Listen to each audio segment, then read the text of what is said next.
Thanks so much for joining us here on ANF Plus. Well, look at this. Thousands of runners racing through downtown Atlanta as the 2025 Publix Atlanta Marathon weekend is officially underway now. Atlanta News First Blake Devine has more from outside Mercedes-Benz Stadium. Ready? We got 5 minutes to the start. Set, run.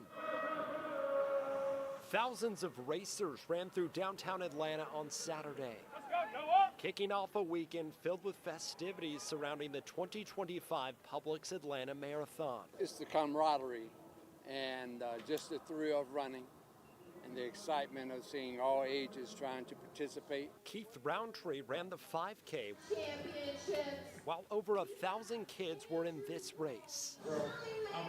The Home Depot backyard behind Mercedes-Benz Stadium was packed with people for the Marathon Expo, filled with food, fun, and music. We are trying to be healthier this 2025, so we just got together and this is a great opportunity. This weekend, there's more than 11,000 runners racing in all of these events, the largest turnout that they've seen since 2020. Now we're seeing significant growth. We're known as Running City USA, so we have this good, vibrant running community here. But we're having a moment. Good morning. Thanks for being here. Rich Kanaz, the CEO of the Atlanta Track Club, who hosts this annual event. Best part for me is standing here, watching it all come together, and just seeing the smiles on people's faces as they come across the line and they get that finisher's medal. On Sunday, you can catch the marathon along with the half marathon. There's also an elite race, the USA Track and Field Half Marathon Championships. Whether they do it in a low time or a high time, the important thing is just seeing everybody be happy and enjoying the race. Reporting in downtown Atlanta, Blake Devine, Atlanta News First.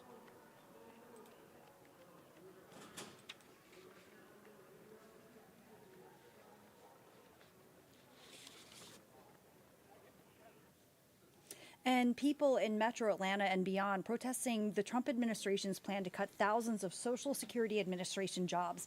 Nearly 7,000 jobs will be cut in order to comply with President Donald Trump's order to decrease the federal workforce. 5 Georgia field offices are closing, including Columbus, Gainesville, Vidalia, Brunswick, and Thomasville.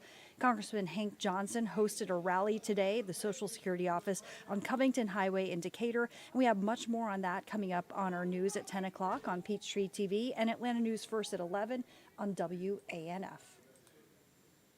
Mr. President, we are staying in our country, staying strong from the very beginning of the war. We've been alone.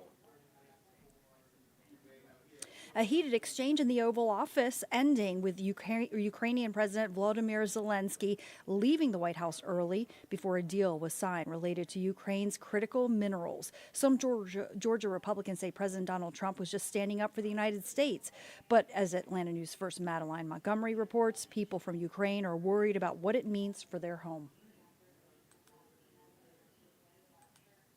If you didn't have our military equipment, this war would have been over in 2 weeks. In 3 days, I heard it from Putin, in 3 days. A fiery standoff in the White House between Ukrainian President Zelensky and President Donald Trump. You know, my first reaction, it was shock.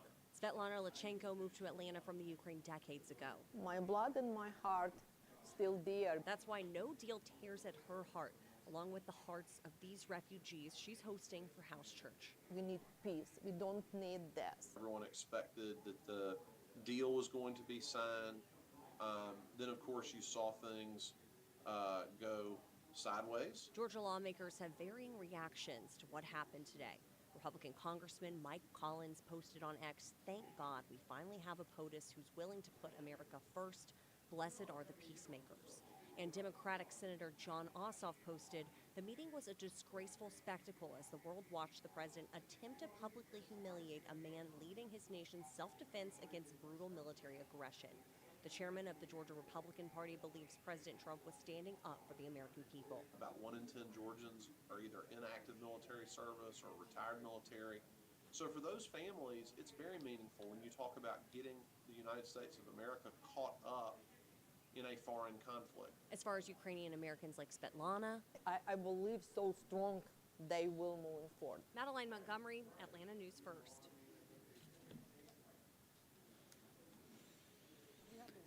And now to the topic of gun violence. More than 24 crimes have been committed with guns over 5 days across Atlanta. Atlanta News First Bridget Spencer explains how some leaders are now calling for change by reaching out to the one holding the gun.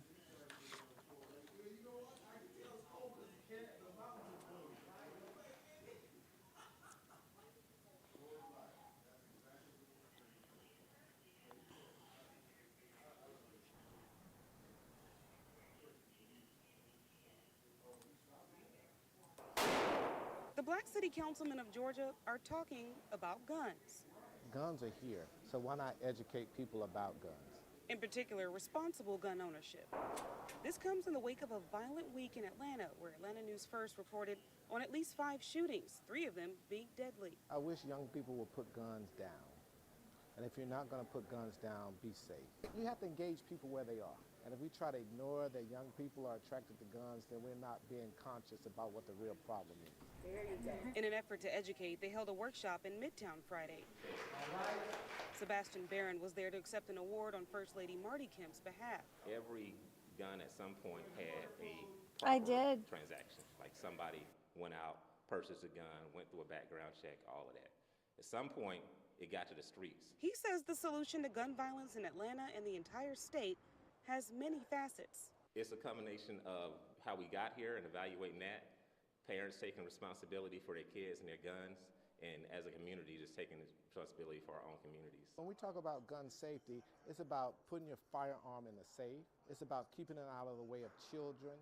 It's about knowing how to carry it correctly. Bridget Spencer, Atlanta News First.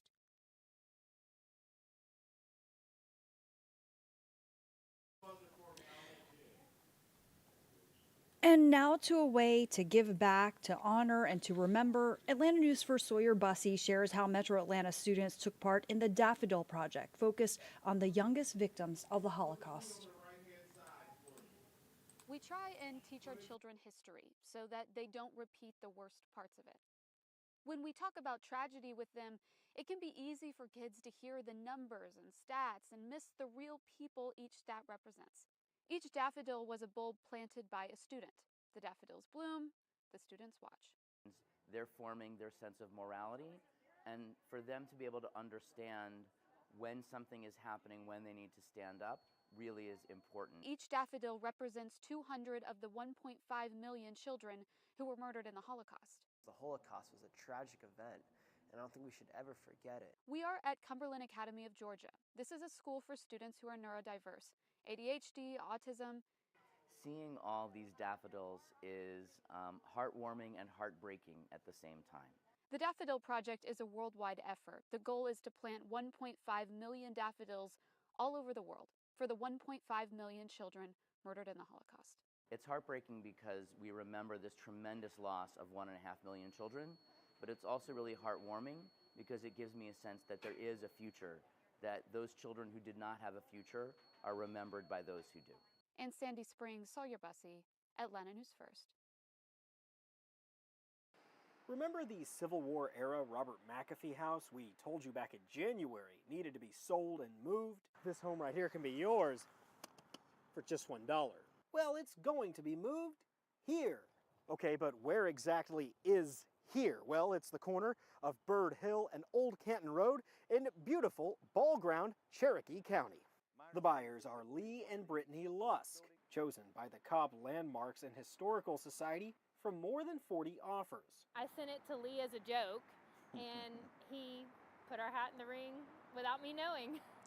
I knew better than to tell her because we have enough projects going on right now. So the Lusks live in a historic home. We live in a home that's 1895 and have renovated more than 40 of them, including the Wheeler House in downtown Ball Ground. This was my dream home since I was about 4 years old. It's now a wedding venue. The idea is for the McAfee house to be a civic building or a family home. But first things first. This would be the first one we've moved where we had to cut it up. The house will get sliced into 4 pieces and moved before May 15th. It's so wide and so tall, we got to cut it, not just down the middle, but we got to cut the top floor off, and then we're going to have a crane pick up each section. For Trevor Beeman and Cobb Landmarks, who organized the sale, it's a best-case scenario. It really is exciting to know that the house is going to be saved and it's going to be in good hands. No longer to be inundated with traffic, but a future filled with community. Moving it and saving it is certainly better than the alternative of losing the home altogether. In Ball Ground, Joshua Skinner, Atlanta News First. And more on all of these on atlantanewsfirst.com and our free mobile news app.